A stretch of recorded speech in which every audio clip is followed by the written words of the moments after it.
Okay, this is something that's come up quite a bit that I really want to address before I look at any other WWE matches because it's a line of thinking that to me prevents mutual understanding when we look at the matches. It's the issue of how much the external factors surrounding the matches should actually impact the ratings, whether it's angles, crowd support, or what have you. Because I looked at the WrestleMania 20 main event, I came on here and I talked about it, and I got a comment or two. And don't get me wrong, this video is the result of seeing this line of thinking all over the place for quite a while. Don't think I am singling any one person out, but I did get a comment or two saying that this was an emotional match because Benoit won, and that was the main line of thinking in favor of this being an all-time great.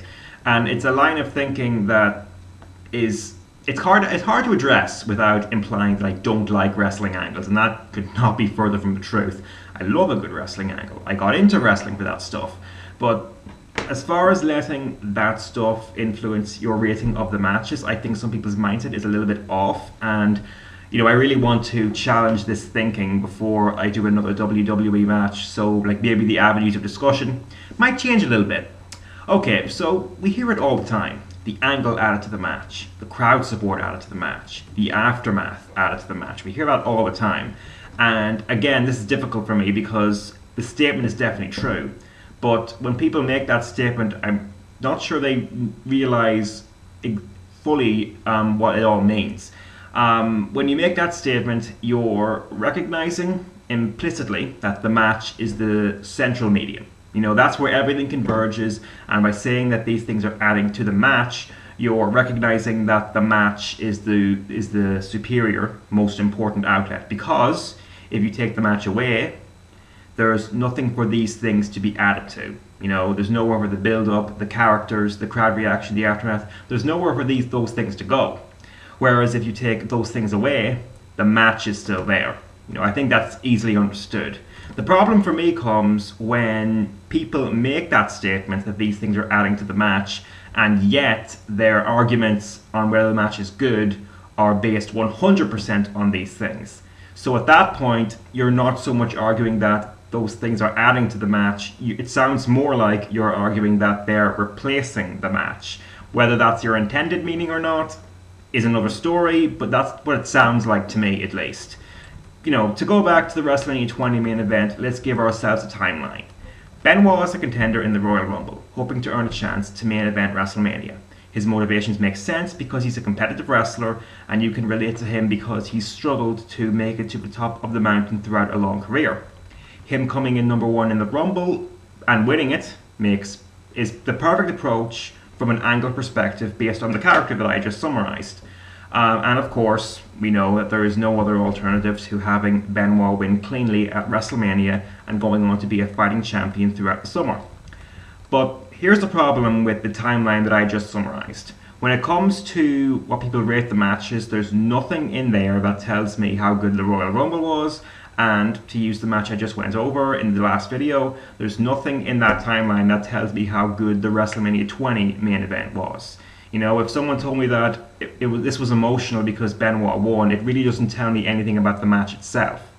On the other hand, though, and this is where I make the distinction, and this is where confusion can happen, I guess, if this match was full of well-executed Benoit Hope spots, the sort of spots where he's almost losing and then he survives, that's where those spots mean more and are more entertaining because of those external factors, the angles, the crowd reaction, the build-up, all those sorts of things.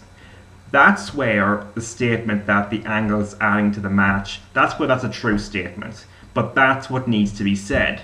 You can't just say this is a great match because of the emotion surrounding Benoit's win. You have to point out to me the work within the match that was supposedly made better by the surrounding angle. That's how I feel it should work, and that's what people just don't do a lot of the time, And in the case of this match, in my opinion, there isn't a lot of argument that could be possibly made supporting this match as some sort of 5-star Benoit struggle for the championship. It's got a lot of spot fest elements, and my rating is a reflection of the fact that it did those things well, but it's also nowhere near 5 stars to me because of partly because of that spot fest format, you know. And if you want to argue in favor of it because of the emotion surrounding Benoit's win, tell me what was in the match that made it so, you know. That's just how I feel. It's the same with any other match. You know, I watched Eddie Edwards versus Davey Richards. I gave that match, what, 2 3/4, 3 stars, something like that. But if I were to come on here and explain all the problems that I saw in that match, the most common response would probably be it was emotional because Davey won and everyone had been waiting for that for so long. Okay, but please point out to me what work in the match was enhanced because of that factor. Otherwise, what you're telling me is it was a great story and the match is just there so Davey can win. And obviously, don't get me wrong, there's absolutely nothing wrong with looking at wrestling that way. I just don't think you should be giving out star ratings for matches if you do that. I think a better approach would be to rate the overall sequence of events. You know, the build-up, the match, the aftermath, all that together. That would be an interesting approach. It's just not what I do, because right now my favorite element of wrestling is the drama within a match. That's where I'm coming from these days, mostly. But, you know, another thing to consider here, to keep in mind, is that no one rates Stone Cold versus Vince McMahon, or no one rates Hogan versus Andre 5 stars. You know, simple obvious reason, the match isn't good enough despite the surrounding angles. But what that tells me is that people already think that the match of Benoit, Triple H, Shawn Michaels, or Edwards versus Richards is already at a certain height. And the other factors outside the match are just propelling it to perfection. But, you know, keep in mind, we're not talking about quarter of a star differences here. You know, I don't think that the WrestleMania 20 main event is worth 4 3/4 or 4.5 or any classic rating like that. And I don't think Edwards versus Richards is worth 4 stars or 3.5 stars. So there's a lot of convincing there that needs to be done and that I want to be on the receiving end of, you know, absolutely. But when you're talking about the build-up, the characters and that kind of stuff, and not applying that stuff to the work in the match, it doesn't allow those elements to be a convincing part of your argument. You know, the last thing I want to mention here, with the next match that I'm going to watch, I really want to drive this overall point home. So while I was originally going to watch Angle versus Benoit from 2003, instead I'm going to watch Shawn Michaels versus Triple H from SummerSlam 2002. You know, big build-up, big feud. It has all those elements going for it.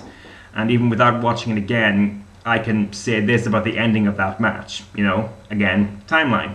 HBK was coming back from a 4-year sabbatical. The question was, did he still have it? The immediate build-up is perfect for that because Triple H was actively trying to prove that HBK was weak.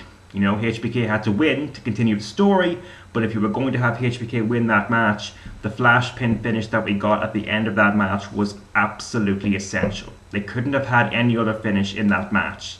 HBK had to win out of nowhere to keep that doubt that he still had it fresh in the minds of those watching.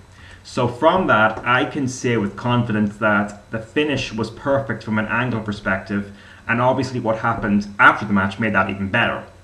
But it still doesn't tell me whether it was a good finish or a bad finish. I could watch that match and discover that before that pin, Triple H had spent the last 5 or 10 minutes working over HBK with no threat to his dominance, and then HBK gets the pin and wins. That's not a good finish. That's a bad finish. That's a lazy finish, and I'm going to mark the match down if I see that. I will admit, though, it is a hard finish to do well because it has to be out of nowhere. You can't make it too obvious that that's what's going to happen, but it is possible. There is a way to loosen Triple H's grip on the match and give HBK just enough so the ending is credible, but still surprising at the same time. So I will definitely be interested to see if they did manage to pull that off in that match when I watch it again, which should be in the next few days. And I hope that when I talk about that match in the video, that if I were to, you know, watch it and think it's not an all-time great, that those that think otherwise will have a more convincing defense than it was emotional because Shawn was back. Sorry, I need a little more than that. But we will see what happens once I watch it, which should happen in the next few days. Until then, you know, leave your feedback, leave your comments to this, and I will, you know, I will say goodbye.